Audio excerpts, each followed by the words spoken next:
Another important consideration. The blood stains on the shroud are real, type AB blood with male DNA, and congealed, solidified on the cloth before the image was created. The blood is beneath the image, exactly as it might occur in a resurrection event, as we will see. Okay, so they've tested the blood. Like, well, let's see if it's real blood or if it was painted or dyed red or something like that. And they did, the blood is real. Okay, so there's two things on the shroud. There's the blood and then it's the image of the man. So we're starting with the blood stains and we say we even know it's type AB blood. Okay, so it's human blood. It's not like they got some blood from a pig or a horse or something and put it on the shroud if somebody was forging it. So it's human blood and it's male human blood. There's male DNA. Okay, and we know the blood is beneath the image. The blood is beneath the image. The blood was on the image was on the shroud before the image was on the shroud. Now, it says, the last paragraph there says, the blood is beneath the image exactly as it might occur in a resurrection event. Does anybody know why that makes sense? If there was a resurrection, why would the blood be underneath the image? Does anybody have a thought on that? Why would the blood be underneath the image? To show Jesus as the Lamb. What's that? To show Jesus as the Lamb. Oh, no, let's just think like practical, physical reasons why, not going spiritual or biblical right now. So why would the blood be on the cloth underneath the image? Because he was bleeding and then he resurrected. Yeah, because he was bleeding when they put the shroud on him and he resurrected after. So the blood would be first, right? But I don't know if a 14th century forger would think of that. Maybe they would, but anyway, so we found out the blood is underneath the image. Okay, I'm going to go on to the next slide. You guys got the question? Okay, here we go. Let's learn more. So here's a little video about the blood. Next, the scientists looked at areas where the image displayed bleeding wounds and made a stunning discovery. The chemical signature of real blood. The team had discovered a powerful connection to the crucifixion.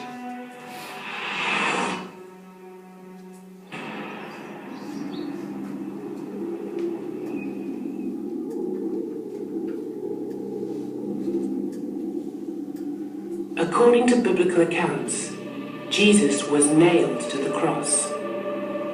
As he bled, red blood cell walls would have ruptured, releasing hemoglobin, the blood component which transfers oxygen around the body. When hemoglobin breaks down, it creates bilirubin, the substance that causes bruises to turn yellow. Analysis showed that the stains contained very high levels of bilirubin, consistent with the trauma of crucifixion. And UV photography revealed one more incredible clue. You can visually see these serum stains around the blood stains that were never visible until our team photographed the shroud with UV fluorescence photography, approximately 2,000 years after this man ostensibly was killed. Serum is the liquid medium in which red blood cells are suspended. It remained invisible until UV light made the dried serum fluoresce. No medieval artist could have anticipated the invention of ultraviolet fluorescence photography and said, well, I'm going to hide this serum stain, and 700 years from now, they'll find it. Give me a break. Give me a break. Okay? So, we already know that it's what kind of blood? AB and what species? Human and male. Okay, and we know it's before or after the image on the shroud? Before the image on the shroud. And we found out something else from the video. Okay, that not only is it human blood, but it's the blood of a human who was crucified or something similar, very traumatic, happened to him. Okay? So, and he's thinking, how could a 14th century forger have thought of this stuff that we can only have determined in the 20th century or the 21st century? It's interesting that his blood was AB, the universal receiver of blood, not like UO, universal donor of blood. It's AB because it's AB, I don't know. And they've even tested the blood.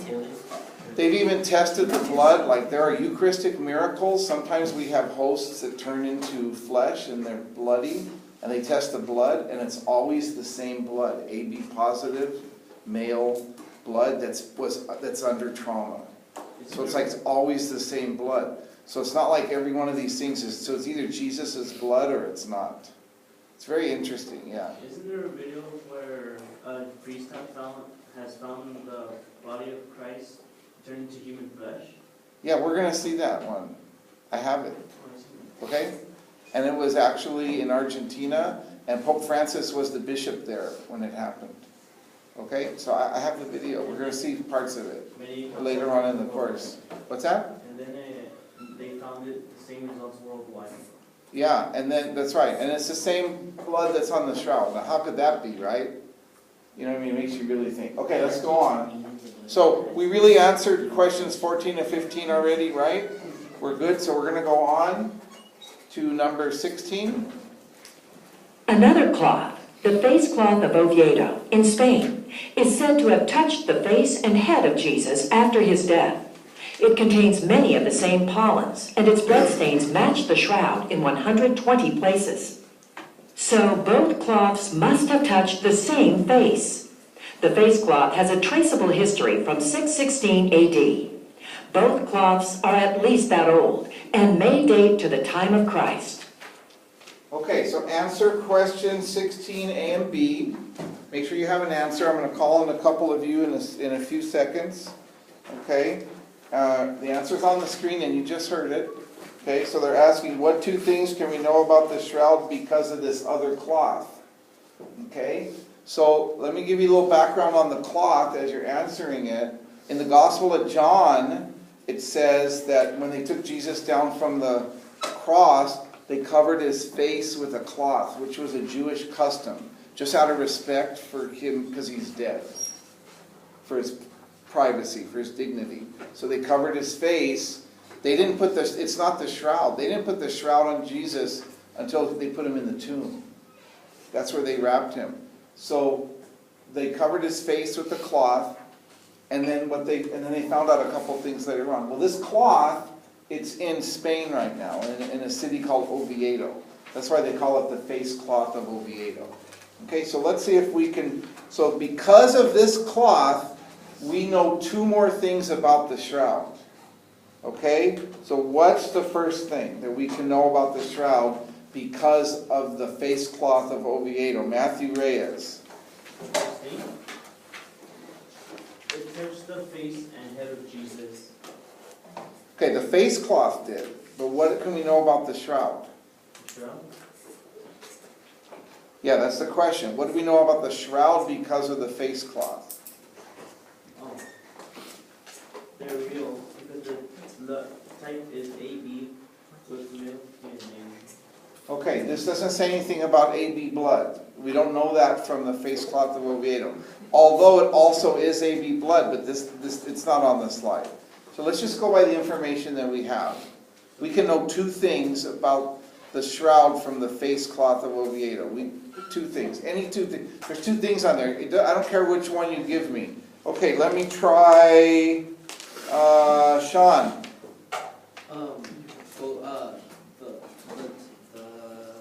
The face cloth of Oviedo and the shroud both have the marks and cuts. In both, they match in the same place. Okay, so like not only the cuts, the blood stains, but also the pollens, and it has the same pollen and the same blood stains in 120 places. Now, what are the chances of that? These two cloths that they find hundreds of years apart in different countries, and 120 places, it's like a fingerprint, isn't it? Right? And think about it. I don't know if you know anything about fingerprinting, but if you can match like 10 or 12 places on a fingerprint, they'll say they know who it is. And this is 120 places. So they're pretty sure it's the same guy. This is the same guy. Okay? And since the cloth, well, that's the first thing. Both of these cloths touch the same face. Okay? We can know that. Does that make sense? Okay, what's the second thing, Taylor? They at least date back to around 60 AD. So, Good. If the face cloth is from, if we know it, we know the face cloth goes back to 616, then the shroud has to go back at least to 616, right? Because they both match the 120 spots and the pollens and all of that. So now we can date the shroud. We can go all the way from the 1300s to the 600s because of that. What does it tell us about the carbon-14 test that said it was from 1350?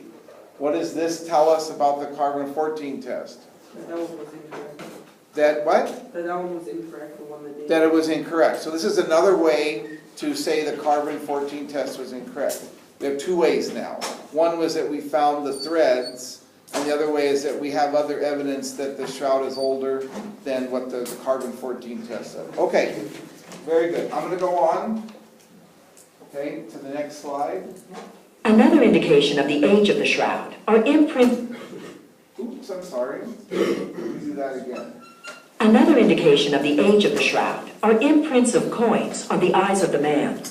They are Roman leptons, specially minted by Pontius Pilate in Judea in 29 AD. That means that the burial could not have happened before 29 AD. Okay, so jot down something for question 17. And I'm going to go on a couple questions, and then I'll go back and review these. So, question 17, jot down something that says, what do the coins found on the image of the shroud tell us? Okay. They tell us something very specific. There's images of coins on the eyes, okay? So if you look closely, you can see they magnified it, the image on the top left here. So this is the shroud, this is magnified, and then this is the coin that it was based on. So you can see some of the letters, and it looks like a shepherd's staff, doesn't it? Okay? And you see the same kind of image on here. Okay? So, and this was a coin that was only made by Pontius Pilate in 29 AD, and I think there's only like 5 copies of this coin that exist. So this is another question. It would be like, hey, if somebody forged this, how would he know to get a coin from 29 AD if there's only, first of all, even if he knew, how could he get the coin? What are the odds that he could get one of those coins in the 14th century, right? It's not like you could go on the internet and, let me find this coin. Oh, okay, he wants $500,000 for it. Well, it's important enough for me to get. I'm going to buy it, right? How would you even know who has the coins in the 1400s or the 14th century, right? We wouldn't even know that. Okay, let me go on to the next point. With the evidence from the pollen samples, the Roman coins, the face cloth of Oviedo, and the 4 new dating methods, it's almost beyond question that the shroud originated in the 1st century AD, in Palestine, about the time of Jesus' death. But what about the image? Could it have been produced by some kind of paint or dye? Okay, so that's the next question we're going to ask. Okay, how did the image get there? So far we've been talking about the blood, the pollen, the coins, a lot of things like that. We haven't really looked at the image yet. How did that get on there? But let me go back and ask question 17 now to see if you remember.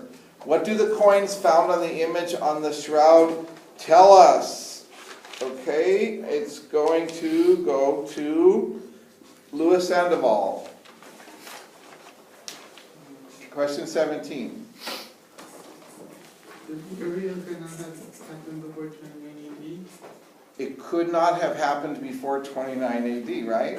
So the crucifixion had to be, and we say that Jesus was crucified, we think it's in 30 AD. So these were coins that were only 1